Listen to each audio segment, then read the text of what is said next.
Welcome to FTB Weekends. It is the 4th of February, 2023. And of course, it is 12:09 p.m. Eastern Standard Time. I am Jason C. McLean. Jason C. McLean. And I am, of course, joined by Dawn McSweeney. Welcome, Dawn. Hello. How are you today? I'm good. You? Good. Now, we have our stories to talk about, but I think there's just one thing there's a very important observation that I've made, and this is after my years of journalism experience and also social observations and also science knowledge and even just general perception. It's really cold outside. I swear to God. I work with the public, so if one more person tries to talk to me about the cold, I'm gonna actually lose my whole mind. I wore some layers. I went out. I feel very Canadian. I used to walk to the fucking swim park in this weather up hills 2 ways. Everybody suck it up. Go on with your life. Yes, but it is. I'm just going to note that it's very cold outside. For those of you who are new to Montreal, this is when we were children. We used to go to the water slides in this weather. We used to go on camping trips for days on end, and we would just get lost in the backyard, and we would fucking hunt things. And okay. Just for those of you who know, we didn't actually go to the water slides in this weather, although maybe Dawn actually did. Okay, but now let's get into something a little bit more serious. Justin Trudeau, our prime minister, the story is not about him. Don't worry. He's been in some trouble. There've been calls for his new anti-Islamophobia minister, Amira Elghawaby. I hope I'm pronouncing that right. Amira Elghawaby. Yeah, she was appointed, and it's because of comments she made in 2019, and then op-ed that she co-authored with the former CEO of the Canadian Jewish Congress, Bernie Farber. It was about Quebec's "quote-unquote" religious symbols law, end quote, Bill 21. And she basically said that, quote, they said, quote, "Unfortunately, the majority of Quebecers appear to be swayed not by the rule of law, but by anti-Muslim sentiment," end quote. And that quote alone has basically got the provincial government, the Bloc Québécois people calling for her to be removed or for her resignation, saying, how dare she call Quebecers racist? We're the most open people in the world, and this law is just to protect secularism or something. Okay, so I think she apparently did. She sort of tried to smooth the waters. Okay. I think when it was just the Bloc apologizing. Hold on, we're good. The fact of the matter is that, as she said most recently, there's no such thing as freedom of speech if we can't even have these conversations. If you're not allowed to say something negative about a provincial government, and I mean, the fact that the country even needs something called an anti-Islamophobia minister says a lot about where white people in North America are, right? I mean, it's not even, we can't even pretend that it's that racism or Islamophobia is in some way just Quebec problem. Nobody's trying to do that, but only Quebec is the one who's like, but you can't teach our children in a hijab. So the fact of the matter is, Quebec remains, as always, a little backwards in its ways, and is trying to cling to some sort of thing whereby you can determine the symbolism that other people can wear while doing their jobs, while you stand in front of a cross and call that historic. It's an atrocity, and if we can't discuss it, it's criminal. Yeah, well, just a little clarification. As a white girl in a bindi, first of all, I have been told that I understand that I would get more of a pass because a lot of people don't know it's a bindi and wouldn't think of it as a religious symbol. But on the other hand, some people do. And I went to a job interview once where they were like, you can't be wearing that if you get this job. And I was like, well, you know what? I don't actually want to work here now.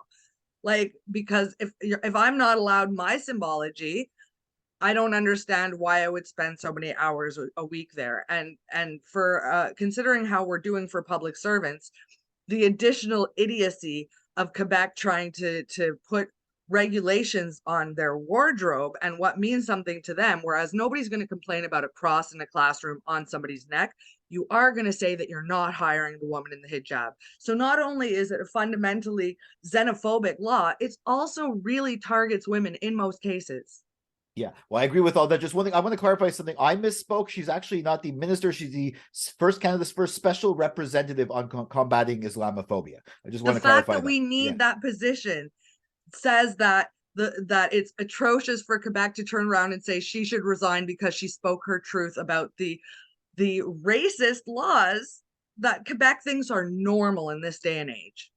yeah, and they think that they're being progressive too, which is it's Quebec is such a weird it's this concept of the fact that came out of the Révolution Tranquille. Yes, that was a rejection of the Catholic Church, but the Nobody's thing is rejected the Catholic Church. exactly My bells go off every day at 12 and 6. There are crosses all over town. Everything's named after a saint. The National Assembly has crosses in it. This isn't a secular place. This is just a place that wants to do Christian things. yeah, but they also want to basically look like they want to be able to claim to be progressive while at the same time If passing you these want to laws claim and to be doing to progressive, yeah. you first of all don't have a new law in the 20,000s, right? Like you don't have a new law in the 2000s about hijabs, bindis, yarmulkes. It's crazy. That's not how you show you're progressive. And then your follow-up move is like, hold my beer, let me make sure that we really, really force the language oppression. It's really weird that Quebec wants to pretend to be open at all. Montreal can say it's an open place for the most part. I mean, we still experience all these problems, but to a lesser degree. But Quebec as a whole is not known for its inclusivity of others. Yeah, no, that's but I Unless mean it's they're immigrants specifically brought here to do jobs from a French country. And then we will treat them differently in the streets anyway. If you've ever seen the way that people get treated when they're new here, and if but if they speak French, people will suddenly let a bit slide. They'll still be racist, but they'll allow it because you're French. yeah. I'll just follow up on the story. A lot of people have signed a letter. Some of the people, a large group includes lawyers and community leaders in Quebec, have signed a letter to support Canada's first special representative, basically saying that she should be allowed to do her job.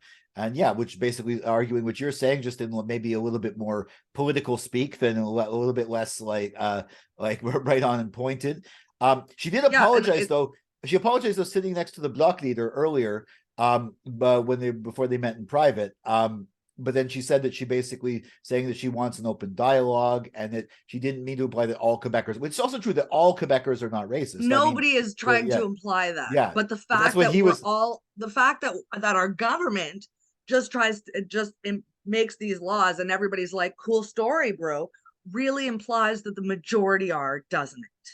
Well, the thing is, what they're trying, and this is that gets me, is they're basically saying that they're attacking Quebecers. They're attacking me by saying this law is racist. No, a lot of people here. The thing is, yes, people did vote in this government, but a lot of people who even support this law don't really care about it or prioritize it. It's sort of adjacent, I guess. But a lot of people don't care about this law, and they're But saying that that's all it. If you Quebecers don't want care this. enough to Like, vote against it, you're a yeah. racist.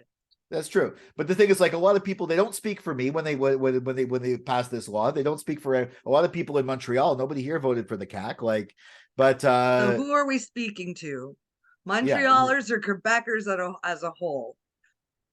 Funny yeah, story, isn't it? yeah. But it's not that. It's like the same way though. For example, it's not an attack on by saying that Donald Trump is a racist fascist. You're not saying that all Americans when he was president are a racist fascist. You're I'm saying saying that those the who voted majority for of him. Yeah, people who voted for him are. yeah. But you're not talking about all Americans, or you're not talking about all Quebecers. There's people The here fact who that are we not. need to Yeah. split that hair really speaks to how sensitive a group of people are who's going around and dictating the clothing of others. Yeah, yeah. But If yeah, but you're that's going to do that, do it with your whole chest and don't be a pussy about it. yeah. But I'm just saying, like, how dare Legault say that that this woman's insulted all Quebecers? She hasn't insulted me. That's more what I'm coming at. Like, how dare he claim to speak for all Quebecers? Is more the angle sort of I'm Because coming at. he's the minister and that's what he's been done He's doing. He's a guy that somehow, honestly, he's a guy that somehow rigged an electoral system to let the bigots vote, have more power in the voting base. I just find it disgusting that Did he really he make actually those thinks he changes can or speak. did those changes already exist? He exploited the changes in the system. Yeah. Okay. Moving along. It's a story that starts in Pointe-Claire, but it has Montreal ramifications. I saw it. It was this. It hasn't been picked up by a lot of people. I saw this on Global News. There's there's a street in Pointe-Claire called Christopher Columbus Avenue or Columbus Avenue. And there is a man who is pushing Pointe-Claire to remove the street. His name is Ray Coelho. And what Pointe-Claire essentially said is that they won't change their street name until Montreal does the same, because there's a huge avenue in going through parts of the plateau in Rosemont and called Christophe-Colomb. It's weird because I think street. Pointe-Claire is really its own jurisdiction. So the fact that a suburban courtier would go ahead and be like, we won't do it till somebody else does, is really kind of weird. As a Canadian, I've always kind of thought it was weird that we have Christopher Columbus streets. Yeah, he never even pretended to be. No one ever falsely claimed that he discovered Canada, right? Like it's even no, not even a little. He didn't discover the United States either, but at least they falsely claim it. We never even claimed that. Like, but I mean, we do have a Kennedy Street, which is also weird, but like, Kennedy was kind of cool. Kennedy no, but we've always cool. been, I guess, infatuated with American culture to a degree because it's right there, and but I don't understand why we have those, and especially at this time. What street did we change to that name I can't pronounce but wish that I could? My apologies. We changed Amherst Street, who was the general responsible for smallpox, bringing smallpox to Native people. See what I'm saying? It's doable. It wasn't. Yeah. I mean, the whole bus thing is a different name now. Like it's.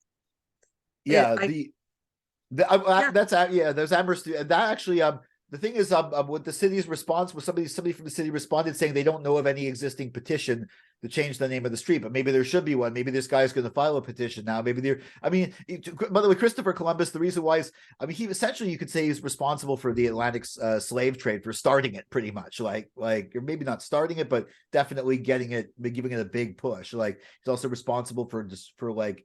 Well, I mean, Jacques Cartier was here first, messing with the indigenous people, and the Hudson's Bay Company was out here creating and wreaking havoc before Christopher Columbus even showed up to make trouble.